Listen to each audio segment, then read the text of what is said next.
This is Molly. Welcome to Purpose, where we are going through the Bible, learning the stories to help us grow closer to God, to get to know Him more, because that's our entire purpose for being on this planet, to get back to God, to love Him more and more every day, and to learn how to love each other. And that's exactly where we left off with Jacob. So we stopped on Genesis chapter, where was it? Chapter 29. And we just finished hearing about Jacob, who had to leave home because his brother Esau was going to kill him. He had to go into a land where he didn't know anybody, and he was scared. And he had this incredible dream where God came to him and told him, I'm not going to leave you. I am going to stay with you until you get back home, which is exactly what God tells us. He will be with us until we get back home. And our home is with Him in heaven. But we don't feel like it, at least I don't. A lot of the times I don't feel like God's with me. So how can we believe that? Well, one of the things we learned from Jacob last time, he knew God. He was Abraham's grandson. The father of faith was his grandpa. He knew God. He'd heard about God his whole life. But he didn't have a relationship with Him. He didn't know Him. He didn't have a personal encounter with God before. And then he did when he had that dream. And that happens to all of us, I spent years, I knew God. I knew about Him since I was born. I knew all the stories from the Bible, but I didn't know God. I didn't have a relationship with Him. I'd never experienced His power and His love. And then when I did, hit me like a ton of bricks. And I've been trying to keep that ever since then. So how do we build up a relationship with God when we can't even see Him? We have to hang out with Him. We have to talk with Him every day, all day long. Doesn't have to be big and fancy.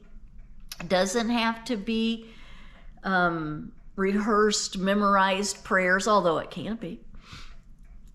It's just you talking to Jesus every day in everything you do. So you wake up and you invite Jesus to start your day with you. Brush your teeth with you, comb your hair, get dressed. You invite Jesus to join you, because Jesus isn't going to just butt His way into your life. You have to invite Him in. And then ask Him to touch your heart. Have Him teach you how to love Him more and how to love each other more. And then here's the kicker. You have to ask Him to fill you with His love and wisdom, to trust that He's going to be with you no matter how it turns out, no matter how your day turns out. So for example, I just got done eating lunch.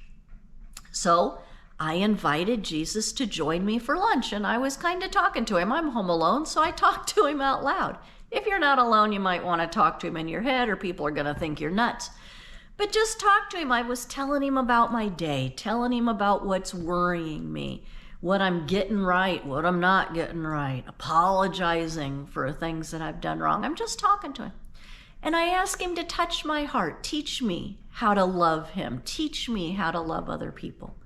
And then I really said this. I said, oh Lord, please give me your wisdom and strength so that if this lunch doesn't turn out the way I thought it would, I know you're with me, no matter what.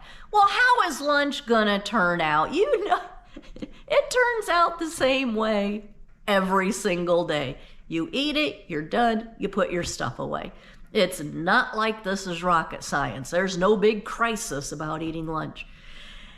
And then if I go on to watch TV, I can do the same thing. Dear Lord, please join me as I watch this TV show. It's a TV show. It's nothing big.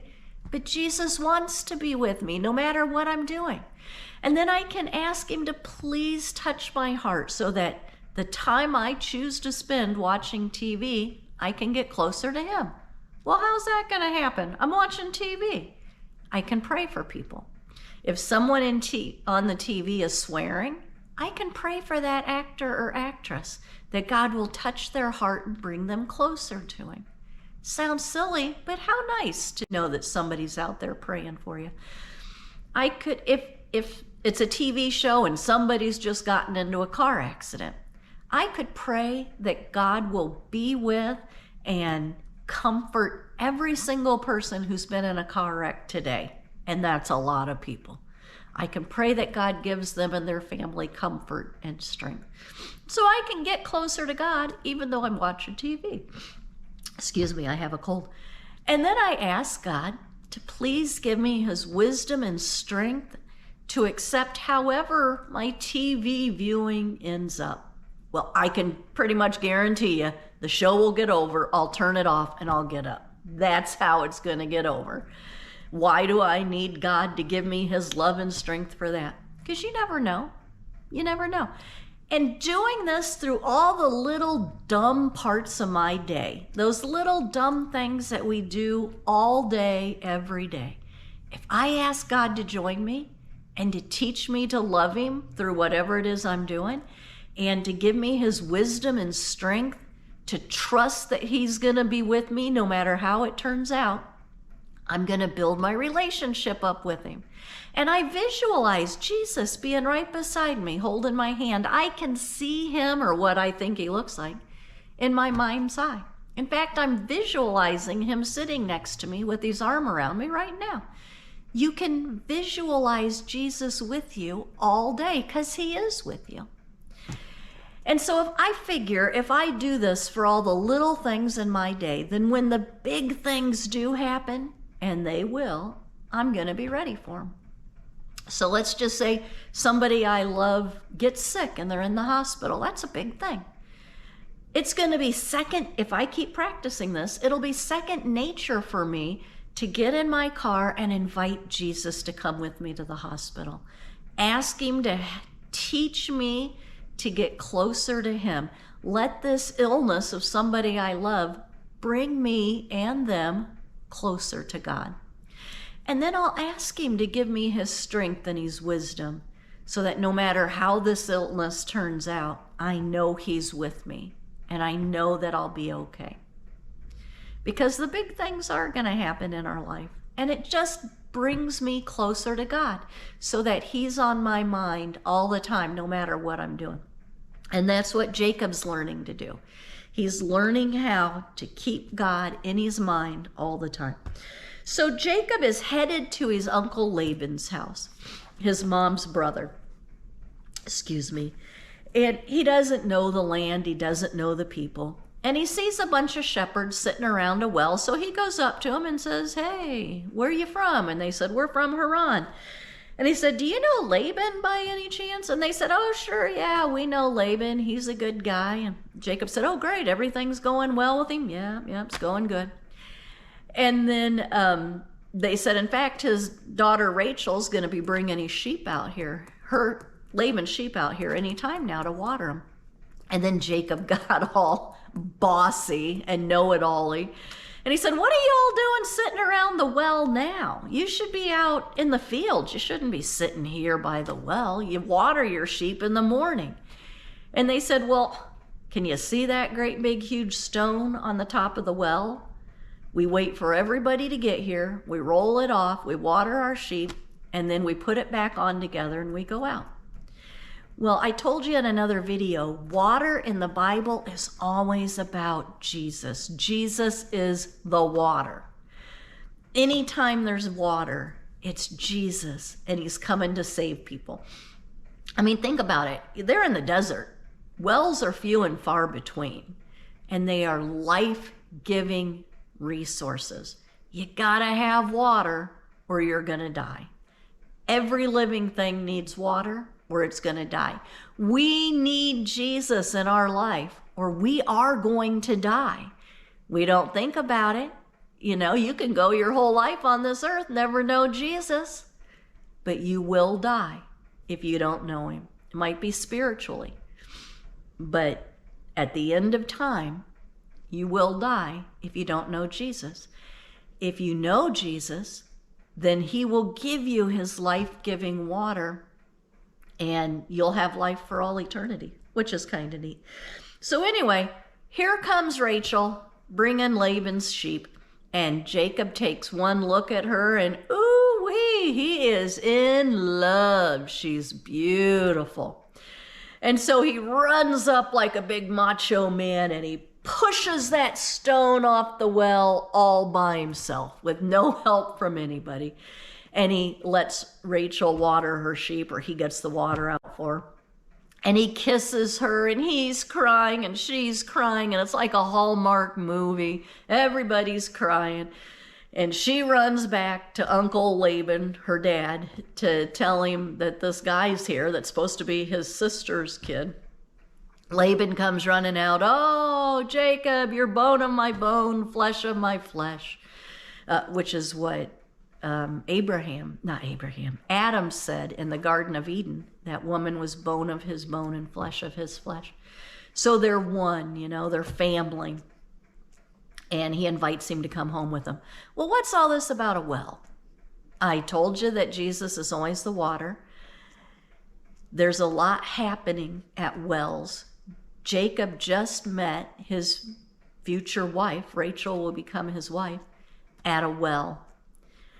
It's life-giving water. Maybe Jacob is going to lead Rachel to God. It's what we're supposed to do as a spouse.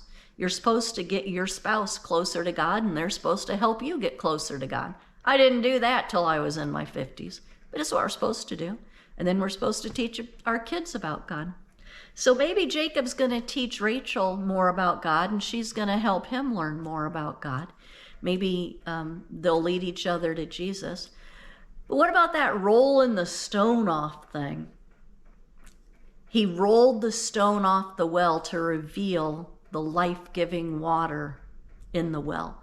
Somebody else rolls a stone. Jump thousands of years into the future in the New Testament, and Jesus rolls the stone back from the cave that he was buried in.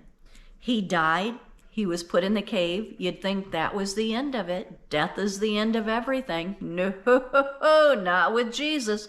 He rolled the stone back, walked out into the light. He is the light. He's the truth. He's the way. And when he came out of that cave, he was telling us, death will not conquer you if you believe in me. If you follow me and have a relationship with me and get to know me, death's not the end of you. It's just the beginning. Then you get to enter into heaven for all eternity with me. You just have to know me.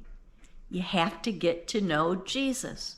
You have to build up your relationship with Jesus in order to have his life-giving water so that you can live with him for all eternity. I think that's pretty big stuff. We've got to move the stone in our heart out of the way to let Jesus into it, to build up our relationship with him. Every time we ask Jesus to join us, even if it's hanging clothes on the clothesline, even if it's mowing the grass, we are moving that stone and getting that life-giving water. And the more and more we do it, the more we get in practice of always turning to Jesus and asking him to join us in whatever little thing we're doing, then the more of a relationship we're going to build up with him, the more we're going to know him and trust him. So when the big things do happen, we can handle it because we will know that Jesus is holding our hand even if things don't turn out the way we want. A lot of times people look at God as Santa Claus and they don't really think about him till they need him, and then they want him to give them something. And if they don't get it, they're mad at him, or they don't believe in him or trust him. But we're asking Jesus to be with us even if it doesn't turn out the way we think it will. Even if it doesn't turn out the way we want it to, we trust him and we believe in him and we know he's holding our hand and he's leading us back home to him. So that's what I hope for you. I hope that today, in everything you do, you ask Jesus to join you and you tell him to give you the strength and the wisdom you need to trust him, that he's going to stick by you even if things don't turn out the way you want. Next time we get together, we're going to find out what's going on with that Jacob and Rachel, those little lovebirds. I'll see you then. Bye-bye.